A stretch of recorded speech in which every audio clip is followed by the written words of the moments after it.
आणि वक्फ बोर्डाला निधी देण्याच्या राज्य सरकारच्या निर्णयाबद्दल विश्व हिंदू परिषदेनेही आता सवाल उपस्थित केलाय। याबद्दल राज्य सरकारने स्पष्टीकरण दिलंय। वक्फच्या बळकटीकरणासाठी 2011 सालापासून अनुदान दिलं जातं असं राज्य सरकारने म्हटलंय। केंद्र शासनाच्या वक्फ विषयक संयुक्त संसदीय समितीनं 2007 साली राज्याला भेट दिली असता तत्कालीन राज्य शासनानं वक्फ मंडळाच्या बळकटीकरणासाठी अनुदान देण्याबाबतचं आश्वासन दिलं। त्यानंतर 2011 पासून ही योजना सुरू झाल्याचं राज्य सरकारनं आता स्पष्ट केलंय।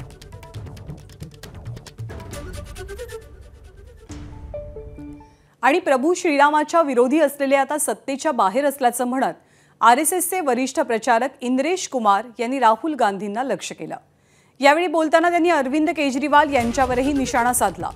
त्यांच्याशी संवाद साधले आमच्या प्रतिनिधींनी, आपण पाहूया।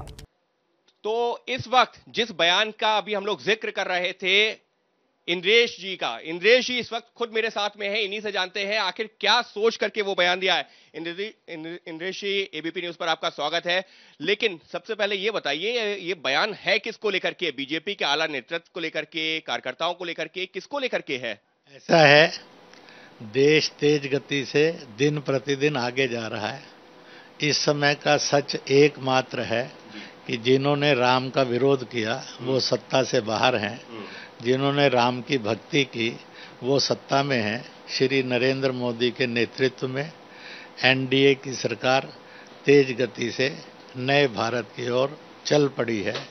मैं सबसे अपील करूंगा कि देश एकजुट होकर नए भारत के निर्माण में कदम से कदम, कंधे से कंधा मिलाकर सरकार के साथ चले। सर, आपने अपने पुराने बयान को दोहरा तो दिया, लेकिन उसमें एक शब्द छोड़ दिया, अहंकार। अहंकार जिसको लेकर के पूरी कंट्रोवर्सी आई, ये कहा जाए कि विवाद खड़ा हुआ है।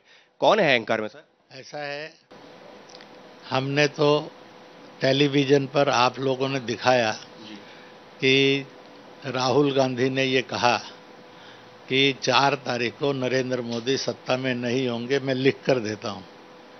अब आप इसको क्या कहना पसंद करेंगे वो आपको लिबर्टी है, आप इसको जान सकते हैं। इसी प्रकार से केजरीवाल ने कहा कि मैं लिख कर देता हूं, इतनी सीटें आएंगी और इंडी अलायंस की गवर्नमेंट बनेगी।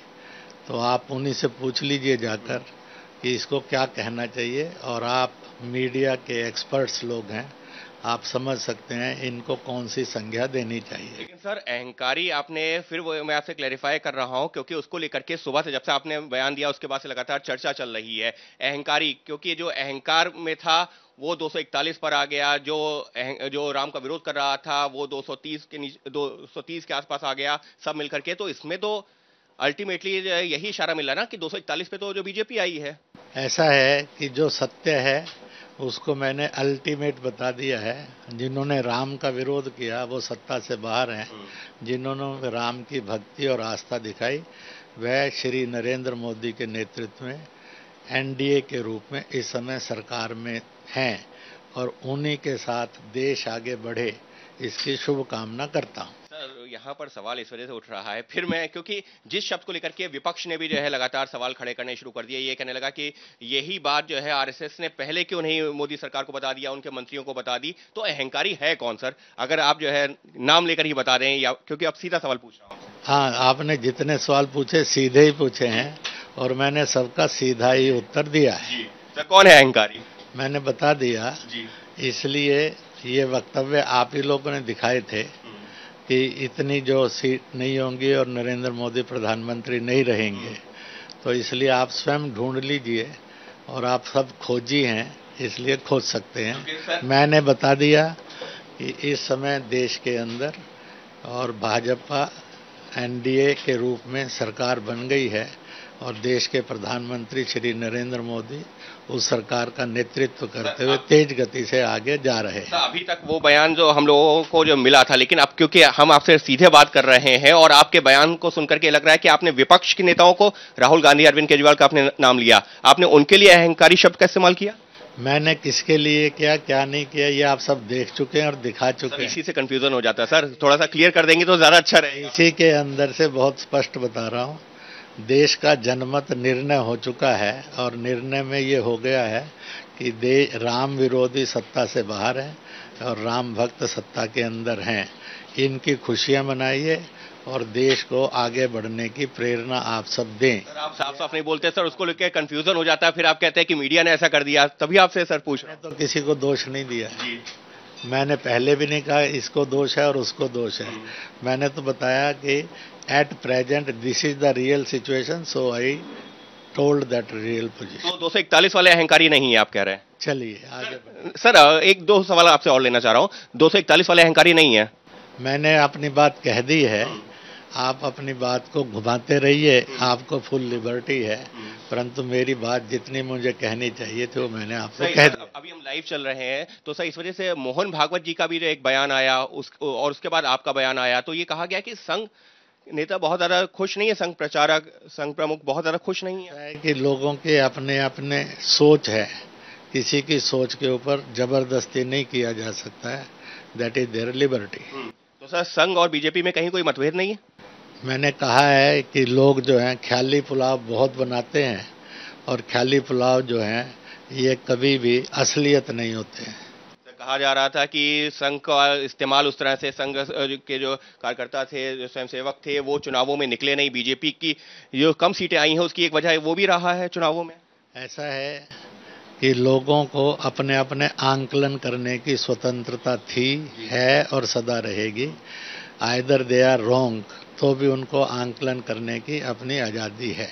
आप कह रहे हैं कि उन्होंने राम का विरोध नहीं किया, वो जो है जिन लोगों ने राम का विरोध किया वो सत्ता से बाहर हैं, लेकिन सर बीजेपी भी तो अपने आप पूर्ण बहुमत नहीं ला पाई, जबकि नारा तो ये लगने लगा था ना कि जो राम को लाए हैं हम उनको लाएंगे। बीजेपी के कार्यकर्ता ये जो है नारा लगा रहे थे, लेकिन फिर भी सर 272 नहीं पहुंची बीजेपी, वजह क्या लगती है? प्रयत्न हरेक करता है, प्रयत्न इस बात को बताते हैं कि दो समूह हो गए थे और एनडीए के रूप में समूह सत्ता में पहुंच गया, इंडिया के रूप में समूह यह सत्ता से बाहर हो गया।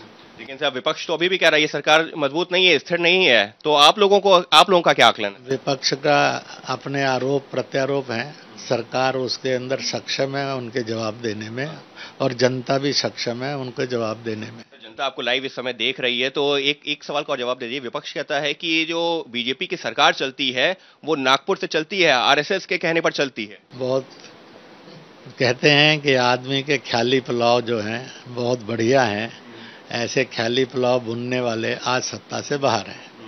तो सर ये जो विपक्ष के आरोपों का मतलब निराधार है, कह रहे हैं आरएसएस का कोई रोल नहीं होता सरकार में चलाने में, बीजेपी की सरकार। बताया है कि वो स्वयं ख्याली पुलाव से सवाल खड़े कर रहे हैं जिनकी कोई असलियत नहीं है, जिनकी कोई पैर नहीं है। बस सर एक आखिरी सवाल जो है चलते चलते, क्योंकि आप भी काफी व्यस्त है, अभी जो है जो चुनावों के बाद में आरएसएस एक बैठक कर रही है, जानकारी मिली है, और बीजेपी भी उसमें शामिल होगी। ऐसा है, इस बैठक की अधिकृत सूचना संघ के अधिकृत मार्ग से आप ले लें ताकि उस सूचना को सही रूप से आप प्रसारित कर सकें। तो सर सही बता दीजिए ना, जिससे कि फिर कोई कंफ्यूजन ना रहे, क्योंकि कंफ्यूजन बहुत हो जाता है। मैंने बताया कि नो कंफ्यूजन, आप एट प्रॉपर प्लेस जाइए और वहां से जानकारी ले लीजिए। वो आप समीक्षा करेंगे अब चुनावों की, तो इसलिए इस बात की आपको जानकारी लेनी है बैठक की, वो वहां जाकर लीजिए। तो अहंकारी मोदी सरकार नहीं, ये कह रहे हैं आप? फाइनली लास्ट सवाल पूछ रहा हूँ। ऐसा है कि आपने कंक्लूजन किया है, नहीं मैं आपसे पूछ रहा हूँ। आपको बधाई देता हूँ। चलिए बधाई दे रहे हैं, लेकिन इंद्रेश जी की यही एक खासियत है, कह भी देते हैं बहुत कुछ और कहते भी नहीं है, और यही जो है संघ के तमाम नेताओं, फिर चाहे मोहन भागवत जी की बात की जाए, इंद्रेश जी की बात की जाए, यही जो है एक तरह से उनकी जो पहचान भी रही है, उनके वक्तव्य भी इसी तरीके से रहे हैं। लेकिन निश्चित तौर पर अब जो इंद्रेश जी का बयान सामने आ रहा है वो ये बता रहे हैं कि राहुल गांधी और अरविंद केजरीवाल ऐसे नेता जो लगातार ये कह रहे थे कि मोदी सरकार जो सत्ता में वापसी नहीं करेगी, वो जो है गारंटी दे रहे थे, तो अब जब वापस आई है तो एक तरह से अब ये बताने की कोशिश है कि किसके लिए अहंकारी शब्दों का इस्तेमाल किया, लेकिन सीधे तौर पर अभी भी किसी का नाम नहीं ले रहे हैं, लेकिन बातों ही बातों में राहुल गांधी और अरविंद केजरीवाल का जिक्र जरूर कर रहे हैं। और रही बात क्या संघ का रोल होता है बीजेपी के सरकार में, महत्वपूर्ण रोल होता है जैसा कि विपक्ष कहता है, तो उस पर यही कहा है कि ख्याली पुलाव पकाने में हर्ज नहीं है। तो ये है इंद्रेश कुमार, जिनके बयान को लेकर के निश्चित तौर पर पिछले 24 घंटों में बहुत ज्यादा चर्चा हुई। एबीपी माझा, उघडा डोळे बघा नीट।